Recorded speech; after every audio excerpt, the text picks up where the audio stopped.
Hello, my Positive Presence podcast family. This is Michelle Marie King, and I am thrilled to be here today with a good friend of mine, a former student of mine, someone that I just literally adore and love and am so connected with for so many years. And I'm so excited to introduce her to you and you to her.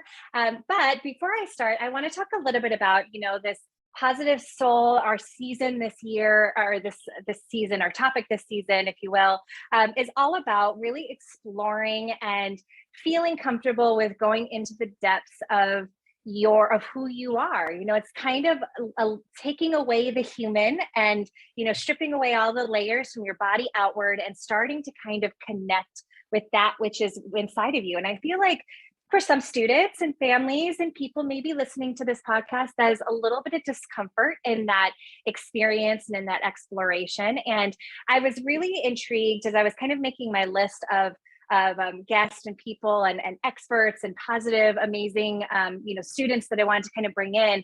It was so important for me to bring in a former student who has really been exemplary in this work of really stripping away the layers through the discomfort, pushing past all of that, and really opening herself up to self-exploration. And I think that Kait, of all students, has really been so incredible at really bringing that divinity and this incredible positive light and that she contributes to the world, bringing this forward through this exploration, so much so that she has now become a coach with Positive Presence and is already, as a mentor, doing this work with her students and having such incredible impact. So before I bring her in, let me tell you a little bit about her. Kait is a former student of mine through Positive Presence Global. As someone who has struggled with darkness, she was inspired to become a mentor coach herself. At only 20 years old, she is utilizing her creative mind to inspire and support the next generation. Operating from a place of love, Kait is striving to provide a positive impact on every individual who comes into her circle, no matter where they are at within their journey. How are you, my friend? Hi, thank you for the introduction. I'm doing so well today. How are you? I'm good. Okay, so we have so much history between the two of us. I mean, we've been working together for it was going on like 2 years. You were a student, and then after this last kind of mentor coaching, I was like, you're ready. You need to become a coach. What was like the experience for you? How would you say, let's bring it back to soul. How disconnected or not really focused were you when you first started on this journey with Positive Presence 2 years ago? Like, what was that human experience like for you? And how did that kind of transcend into this positive soul connection that you found over the past 2 years as a student? Right. So I would say that starting off with my journey and specifically with me and you, because that's really where it all began, I would say I wasn't really even aware of the soul part of myself. I didn't even know that it was there. And it sounds silly because it's like, well, how do you not know? But I didn't know her at all. And so getting to know her and like realizing that she's in there and separating the two and really spending time putting effort into that version of myself and the internal version really sparked my journey with you and with my self-love journey, all of that. So I would say that it would kind of started when I first realized that, like, oh wait, this person is in here and this person matters, and kind of like bringing value to that part of myself instead of just everything externally. And that's when it kind of started, I would say. From there, it was just the awareness of it. So I love it.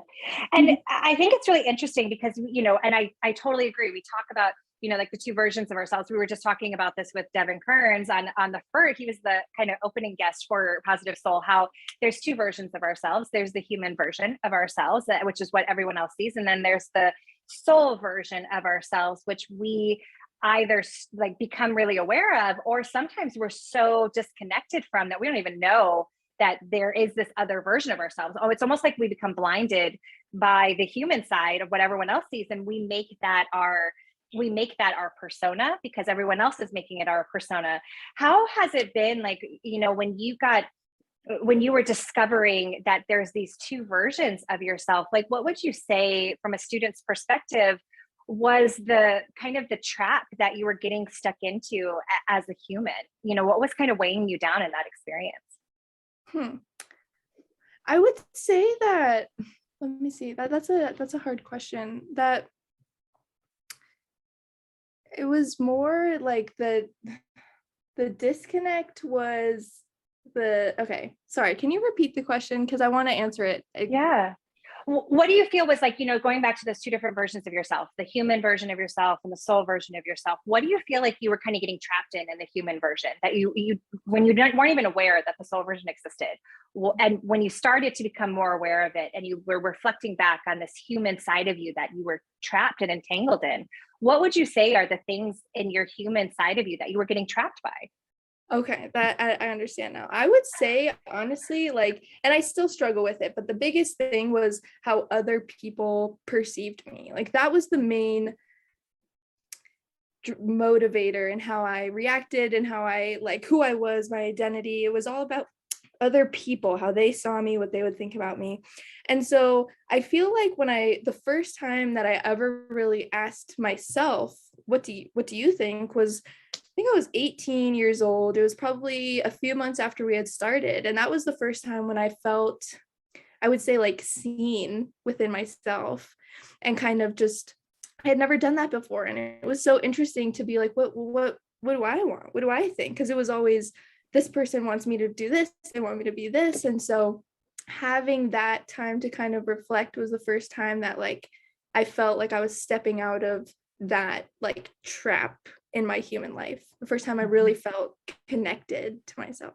Yeah, it almost becomes like addicting, doesn't it? Like it's like I was explaining this to Devin too, that when 6 years ago when I started doing this work, it was like I remember right before Positive Presence got started, I met the girl in the mirror. I met my, you know, the soul version of me by literally walking past a mirror. And I was almost like I saw a stranger, like, but you didn't know like where it was coming from. I was like, who are you? Like, what is this version of you? And it wasn't until like I started like acknowledging her. I think that was probably one of the hardest things that I think you and I had in common in our journey of self exploration and reflection, is that, like, you know that there is this difference, you know that there's this other side of you, but it's like acknowledging it. I think I was afraid personally, and I'd love to hear what you were afraid of. I was afraid of like all of the things that I was pushing down, that she was the worst parts of me. And if I acknowledge her, then I'm bringing all those to the surface. And I felt like I had healed them. I felt like they were gone because they were out of my awareness.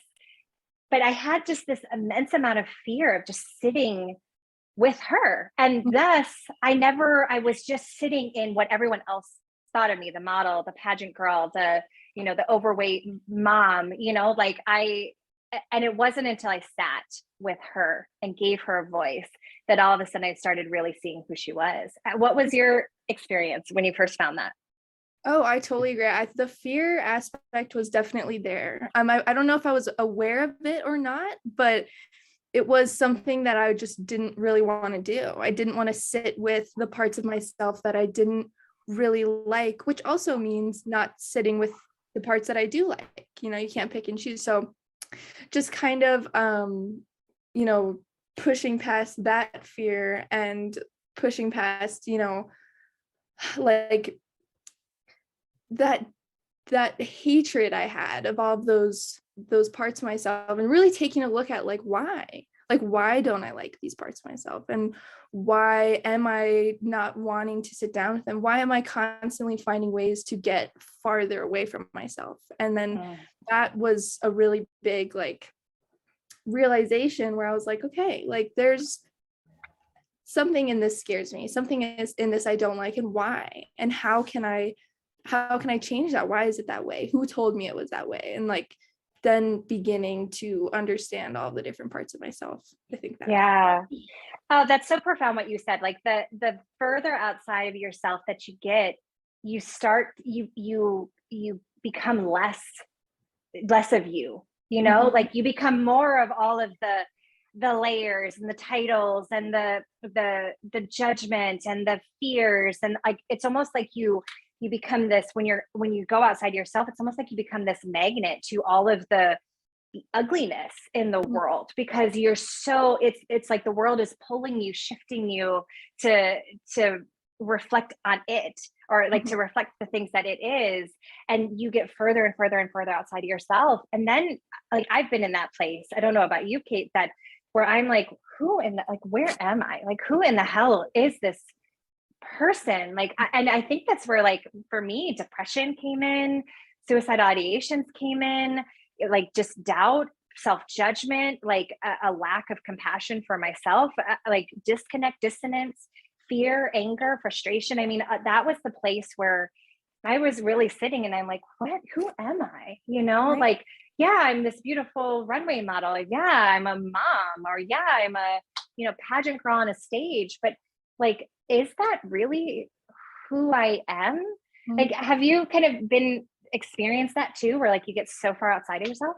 Absolutely. I feel like it really took me, well, so when we started our journey, I had just recently gotten out of a really bad breakup. I think you remember that. And that, honestly, I'm so grateful for that situation, because it kind of jump started me into getting closer to myself. But I that feeling, exactly, we ended up breaking up for whatever reason. And I was like, who is this? Like, I feel like I'm like an empty shell of a person. Like, I had put so much of my identity into being in a relationship and putting energy into him, what he likes, and all of this stuff. Like, I didn't even know who I was. I'd never even asked myself. And so that being in that place of just like, who am I? Like, I felt so like lost was the word. Like, I didn't know who I was. I didn't know what I wanted. And yeah, I do agree with you. I feel like that's when I was susceptible into falling into those cycles of depression and like eating disorders and like all that. Like, that was where it kind of opened that door of being so far away from my being, of my authentic self. It was so far. I didn't even, yeah, lost is the right word to describe it. Yeah.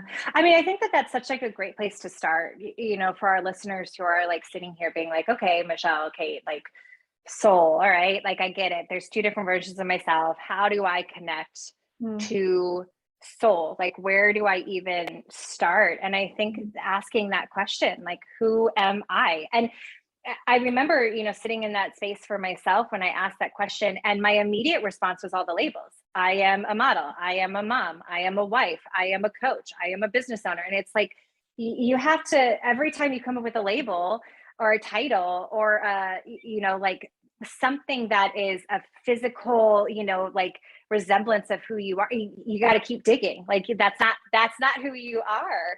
Like, how does that, because I know that was a really intriguing aspect for you when we were doing this work personally, you and I together, is like, how did you overcome that resistance of like digging deeper? I know I kept on challenging you and pushing you to like, nope, that's not who you are. Nope. How did you get past that resistance? Because that was a long period of time, I feel like, where I was in that kind of like in between. Like, I knew now that I like this authentic version of myself, and I had all of these things that I wanted to be, I had like all these things that I could be, but I just wasn't. And like being being at that place, and then let me think about how I kind of switched it over, because I feel like I didn't even really feel connected until I hit rock bottom once again. Like, I feel like it was like I was at the bottom, I got a little, okay, I'm aware now, and then it was like, okay, now I'm back at the bottom. And so kind of, yeah, starting from that place and being like in a place of acceptance of like, this is where I am, this is who I am, and then moving on from there. Did that answer the question? Sorry, I started going off on my own tangent, kind of forgot.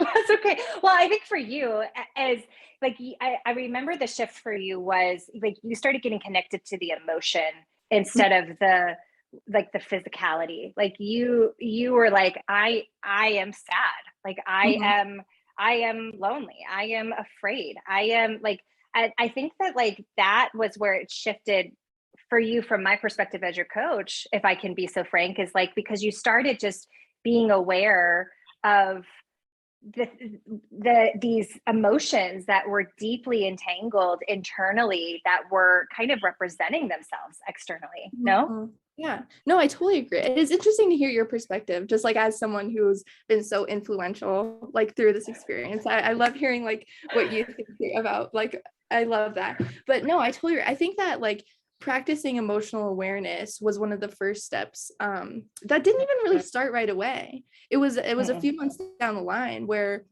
and I vividly remember like being on the beach calling you and just feeling like so messy and like internally messy and not really understanding. And yeah, that emotional, like, okay, I'm feeling hurt because of this, I'm feeling angry, like that emotional awareness really began to help me connect with who I am and all of the parts of myself that like I want to be, or that I am, you know.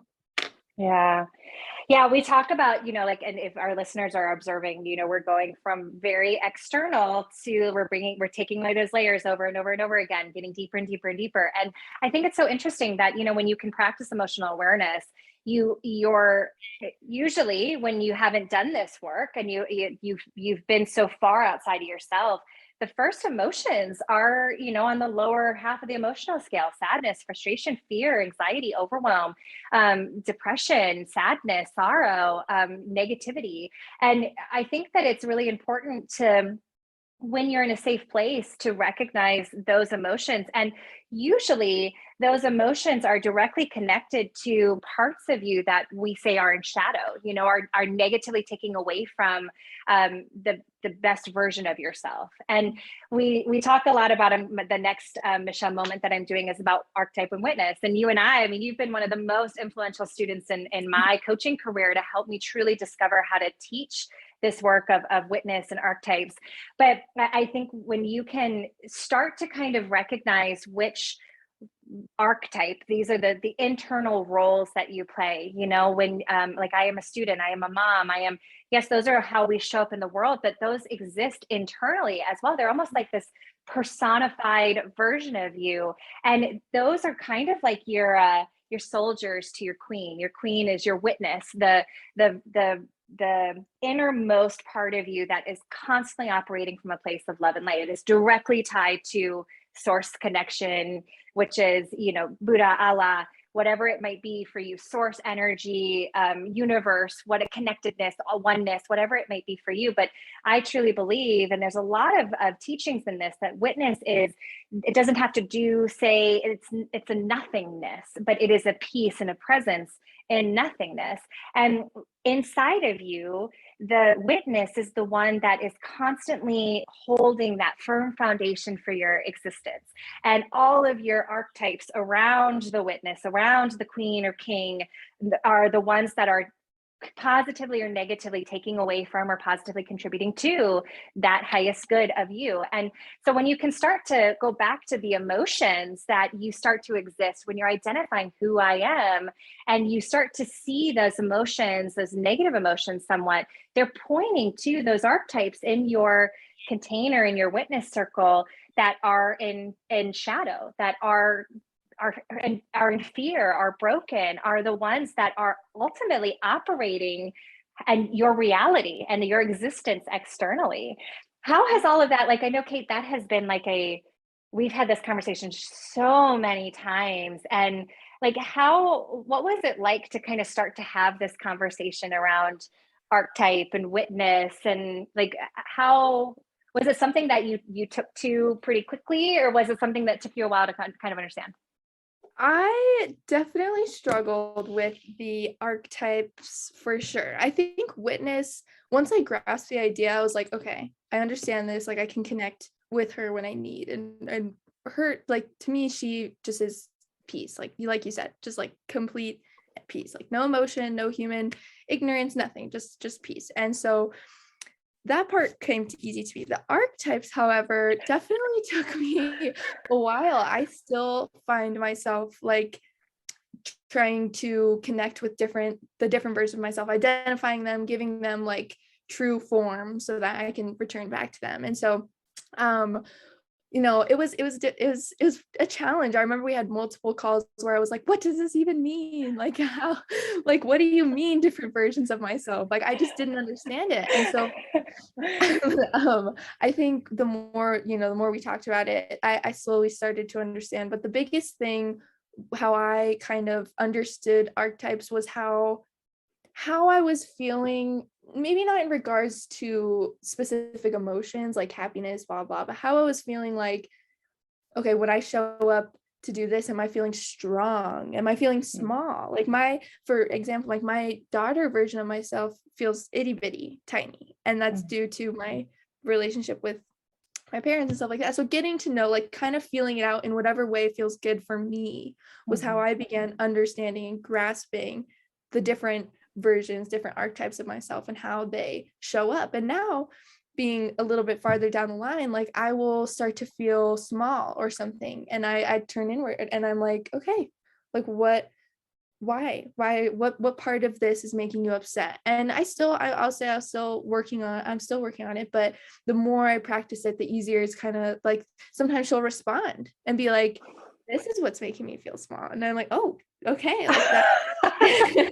Okay, like how can I support you in this moment? And so yeah, I think kind of it took a while for me to understand what it meant, but the more that I practice it and the more I got to know myself, that was the biggest thing. Like just getting to know myself, my reactions, my triggers, how I was feeling when I was talking to certain people and their relationships, our dynamics, stuff like that. It just really helped me kind of start to form these different individuals that exist within Yeah, me. I think it's so beautiful. And I know it seems so esoteric, schizophrenic, like it feel there's so much like so many layers of an individual internally. And when you're like starting to kind of do this work, you're like, what is witness, what is archetype, like what is an emotion versus who am I, and the layers, like there's just so many different things. And I mean, I truly believe, and I've witnessed so many times with students like yourself,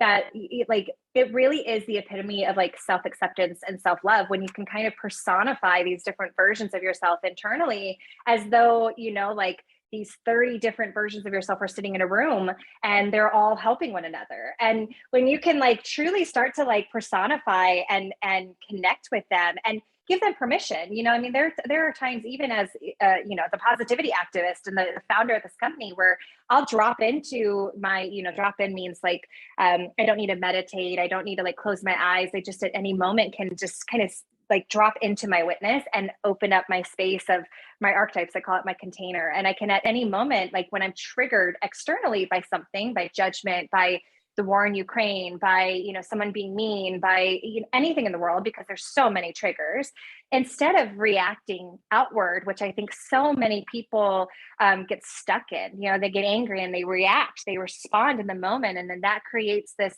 negative ripple effect into the world and into existence.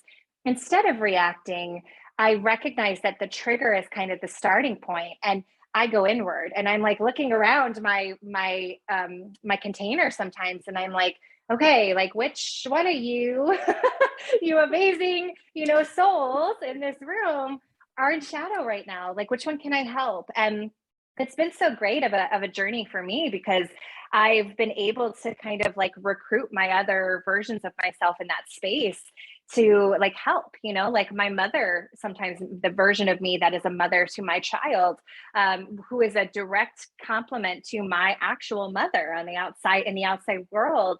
Sometimes she's sad. Like my daughter is a tough 7-year-old, aren't they all? And so sometimes I feel like I'm a failure as a mom, and that what I'm doing isn't helping, and that I'm doing the wrong thing. I'm not doing it right. I'm breaking my child. We all have those limiting beliefs.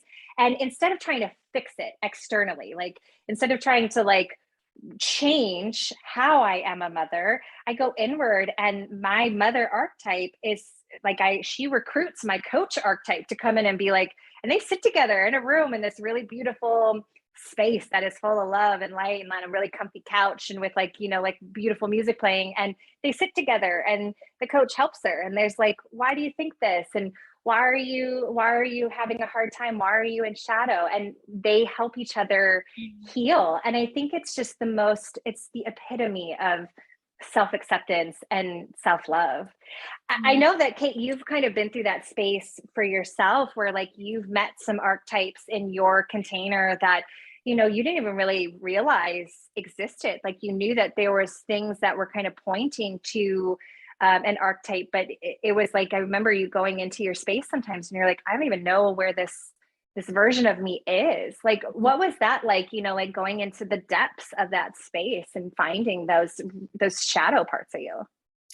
It was challenging, I will say, because when we first started doing it, I would try and access those parts of myself that were maybe a little bit hidden when I was feeling okay, and I feel like I best got to know that version of myself like in the midst of my trigger. When I was feeling like really upset, really sad, really alone is when I found that I found her, because I would turn inward and I would be like, oh, there you are. Like you were hidden before, causing other problems, but here you are. And then sitting with myself then, which honestly is so much harder than sitting with yourself when you're just doing okay, because showing up for yourself in those moments when you don't really want to. Like I have so many times when I'm like, I don't want to feel better. I just want to sit in this and just kind of be in it. But then it seeps out into when I'm doing okay. And so I had to kind of sit with that person and just be like, okay, like we'll just sit here, for me at least, because I know my version of love is not always, you got to do better, you got to do this. Sometimes it's just sitting with that person. And so a lot of times I still do that. If I don't know how to fix it, how to make it go away or anything, I'll just sit with that person. And I feel like for me, like that's the epitome of love, like in my space, is just really like sitting with that version of myself that I might not like. And like I literally envision like the one version of myself putting my arm around the other one and kind of just like sitting with them. And then is when I can like get to know that person and really just be like, okay, what made you feel this way? Why are you feeling this way? And that's when it began to heal. I love that so much. Gosh, you are such an incredible human being. And I feel the same way. I mean, I've sat in my container with my archetypes, and there are times when like one of them is not ready or able or willing to like explore, like they're like there's been like my body image side of me sometimes is like really in shadow, and like if I don't work out for a week, I recognize that like she starts to shift into a shadow state. And I don't, for me, there's a lot of trauma there. There's a lot of, past experiences that are all kind of entangled in that version of me, that role that I played in my life as a model and as a pageant girl. And so I've had to at times, when I'm in my container, just let her sit, let her be in her space, but just know that like it's almost like my witness. My witness for me personified is like like this humongous sun, and it's constantly like with every heartbeat it like pulsates at like the sun vibrancy goes out and inward and out and inward. And so sometimes that all I do in those moments when like my archetype isn't ready to talk or isn't ready to heal or is just kind of stuck in that space, witness kind of shows up and like has this exponential like sunbeam that goes directly to that, so you really feel it. Like you feel like it's okay then. Like it's okay for me to not be okay. It's okay for me. Like I don't have to change. I don't have to heal right now. Like I can just accept where I am without judgment, but allowing it to stay within myself and not carry it in the world, not put it on other people. And I've seen you physically, like as your coach, I've seen you so many times make that choice and have it internally and have that be a literal representation of how you operate in the world. It's such a gift.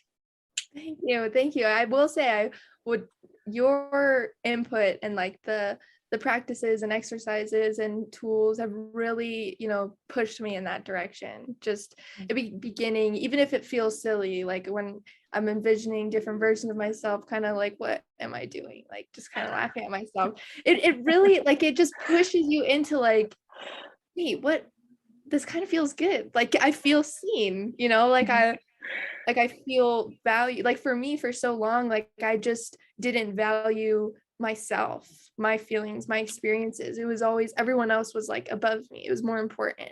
And so that first time that I like sat with myself, like I've cried like so many, well, not so many times, a few times. I've had a few breakdowns where I was just like, I needed this. Like I needed this love like so many times. Like I felt so like empty, far away from myself. And like this, like just like love, like it's not even, it's just like a state of being almost, is just so like healing in itself. And then yeah. I love it so much.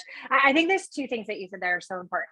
One, like just the ability to just love who you are, so that you are, because we talk so much about like how you can't pour from an empty cup, you can't pour from an empty vessel, like and how do you constantly be in a state where you're not even pouring into yourself, but you're just constantly full, and you're positively contributing to others with the overflow. And I think what's so important about what you said is that that's how you are constantly full. Is it's recognizing when my archetypes are in shadow, that fills you up. Even when you feel in shadow, you recognizing the best versions of yourself, you creating a connection to your witness, and like just experiencing and being able to drop to presence, to peace, which doesn't mean utopia. Peace just means that no matter what's happening around you or in you or through you, you are constantly in a state of just acceptance and love and light. And I think that those actions are constantly filling you up, and so you never go empty. You're constantly just overflowing with this abundant love and light, and you have truly been just a perfect example and representation of that work. I think the other thing too that you said, and I love your perspective on this and how it's impacted those around you. Like I know that when I was doing this work, like I would sit with my mother archetype, who is direct connection to my daughter in the physical world, and my mother in the physical world. And there's been times when she, my other archetypes, my coach or my wife or whatever it might be, all these different versions of me internally, they go and sit with her, and she just wants someone to sit with her. She just doesn't want to feel alone. She wants to, or sometimes she just wants to talk, but not be coached. She just wants it without judgment. And that has almost taught me how to embody that type of support to the people in my physical life, so like there's been times when I've sat with my daughter who sometimes has really hard days and doesn't want to talk and just wants to cry or wants to just, like sit with somebody, doesn't want to be alone. And I've taught myself through my witness and archetype circle and container that it's okay to just sit. We don't need to talk. We don't need to, like, I can just hug you. I can just put my arm around you. I can just, like, sometimes I don't even need to touch my daughter. Like sometimes I feel her presence and like in another room, and I know that she's sad, and I learned from my witness on how to exuberate that light and love and make that pulsate all the way out to her. And I've seen it magically, maybe not so magically, all of a sudden, like minutes later, when she is stuck in this, the state of being where she'll all of a sudden come to me and just give me a big hug, or, and I've seen it with my friends, I've seen it with my husband, with my mom. Like, have you felt that kind of, like powerful, connection, source energy kind of come to light when you've been around other people? I would say absolutely. I think that's one of the biggest things that I've learned throughout this experience is how like I feel internally directly affects how I'm showing up for other people. Yeah. And when I feel loved, when I feel full, or maybe I don't even feel full, maybe I just feel at peace, like acceptance with who I am, I then show up for others completely different, because I no longer have my own emotional, my triggers, my projections just like onto them. I'm able to really listen and sit with them and like show up in what ways they need, especially since I've started coaching. That's been a really big shift for me, is being very intentional with and present with how I'm showing up for people and how I'm showing up for people when they're feeling upset. Like there's so many different ways that you can be there for someone. It can be just sitting with them. Some of my friends like want me to push them and want me to like be a little hard on them. Like, I know you're doing that. And other friends can't handle that. They need just someone to be like, I understand where you're coming from, and totally. And it just depends on where they're at. And I feel like since I've been more accepting and more loving with who I am, it like you said, just pours out onto those around me. And same goes vice versa. When I was feeling completely disconnected, angry, irritated, upset, like just so low, that was exactly how I was treating my loved ones, especially the people closest to me who I felt safe with. Like I remember my mom being like, why are you so annoyed with me? Like I just don't understand. And it made me so sad, because I was like, I'm just sad. And like I'm just mad and angry with how I'm feeling inside. And so when that shifted, like everything changed. With my whole work environment shifted. Like I stepped away from an extremely stressful environment, and now I'm in a loving, peaceful environment. And it just like directly affected all of my outside experiences when I started creating that space within myself. Yeah. Oh my gosh, I'm taking so many notes. I can't even write fast enough as you're talking.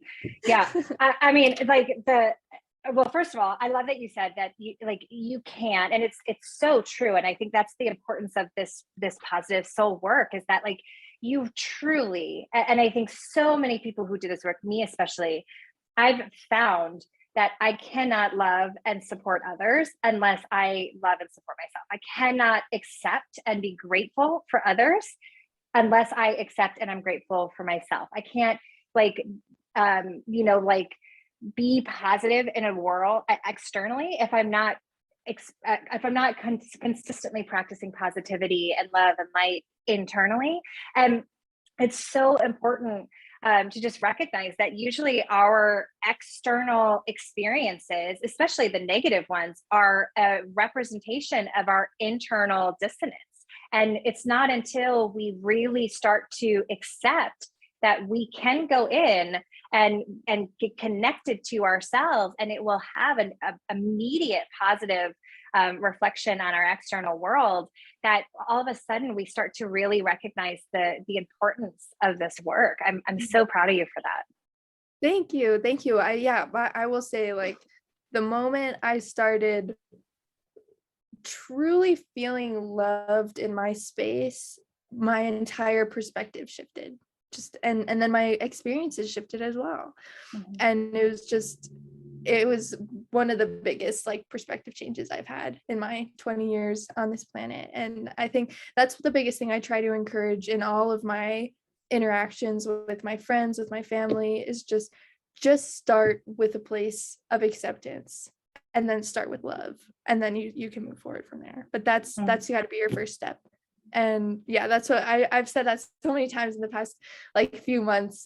Just it's always my biggest push. Just start with love. And I know that loving yourself can be almost redundant, and self-love, and it can be like, what does that even mean? And I think for me, just like being okay with who I am at this moment and who I've been is the biggest thing for me. Who all the different versions I've been, that's okay. And then starting to move forward from there. Yeah, I love that. Yeah, I have this saying that ego is arrogance, self-love is selfless. Like when you can actually connect to yourself and again, be accepting, be loving, be inquisitive even about like that which you are internally, when all of those layers and all of those roles and all of those labels are removed from your body outward, when you can truly connect with what is inside of this incredible vessel, you start to truly understand who you are. And I think you're also a positive representation of like, when you do that work, you also start to recognize why you're here, like what is the purpose? Like how did I make it here to this world of all of the, spirits and energies and all of the people who didn't make it to existence? How, dependent upon your belief, how did I make it? And why am I here? And I think there's so many people in this world, especially the next generation, who are here, but they're lacking an inquisition of like why, and really searching their soul to determine that. And you've really, I think, done that so gracefully. Is you've done the work for 2 years, which I know was daunting and challenging and sometimes overwhelming and frustrating. I was glad to be a part of it. But you got to this place where you found your purpose, right? Like, what has that journey been like for you? I will say that sometimes, like you said, I've not always known the why, just kind of, doing it.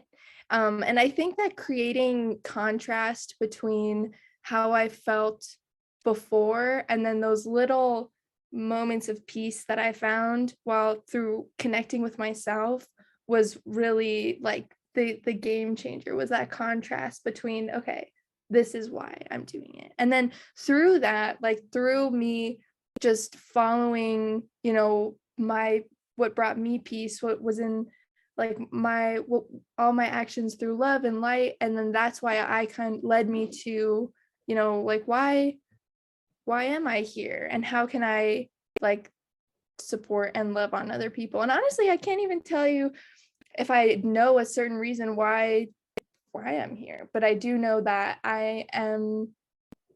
that this love and this peace that I feel, that I know for sure that is my being. Like that's what I am down to my core. Like I can just feel it in my space, that I'm just supposed to emanate that and also shed knowledge on how to do that through others, because it's just, I don't know, it's the only thing I know for sure, is that that's my being. I mean, I think that is your gift, is that you've stepped into your ability to be a teacher of this work because you've been a student of it, like you've been able to get to a place of finding peace within. And it's, like I said, it's been a really hard, it was a hard challenge for me too.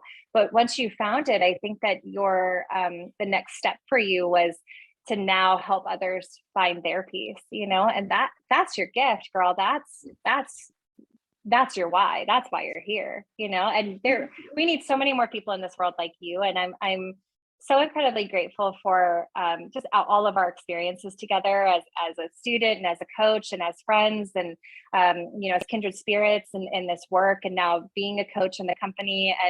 And again, like I said, I mean, you've really been such a positive representation of this internal experience that I think is really hard for students to understand and to connect with. It's probably I think it's okay to say this. I think it's probably one of the hardest parts of personal development for a teenager, like when they are so focused on labels and followers and social media and, like how they're showing up in the clothing that they're wearing and the piercings that they have and all of, when they're so focused on all of these tangible things in their lives, it's so hard.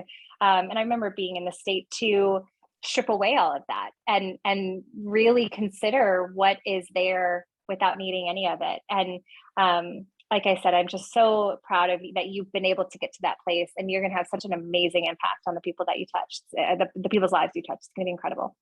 Thank you. That means so much. And I'm really honestly grateful for the opportunity to be able to pursue this and like helping and sharing my knowledge with other people, because I do it on the daily, like with everyone around me, because it's so important to me. And so now that I can do it, and for a career is just like so exciting, or as a job is just like so exciting. So yeah, I'm really, really grateful. And for a lot of people who don't know like where to start, for me, I feel like I started with the present moment, like this moment that we're in right now, and just really connecting to who I am right now and finding peace in this person in this exact moment. And then from there, I was able to understand what peace meant.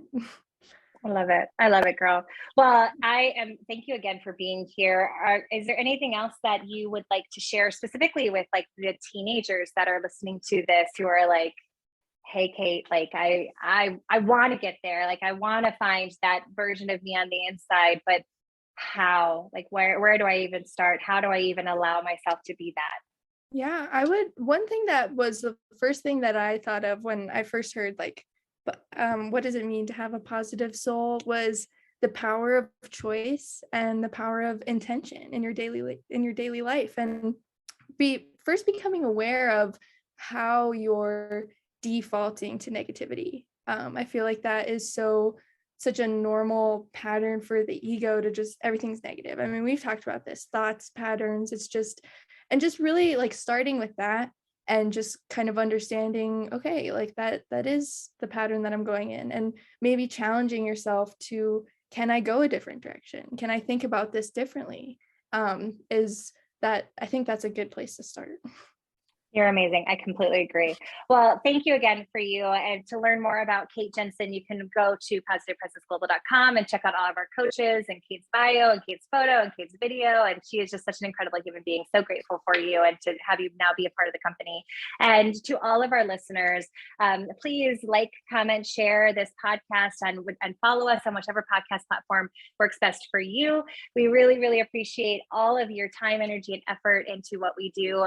To learn more about Positive Presence Global or Michelle Murray King, you can Google either one. And remember, positivity can only spread when it is present. Thanks, everyone. Bye. Thank you.